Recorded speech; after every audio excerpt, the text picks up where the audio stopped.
नाग कहे नागुणी को सुनलो शिव महिमा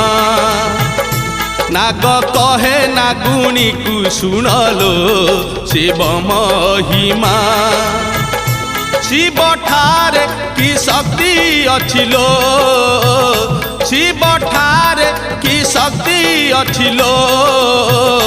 ध्यान करुछंती विष्णु ध्यान करुछंती ब्रह्मा ध्यान करुछंती विष्णु ध्यान करुछंती ब्रह्मा सुनलो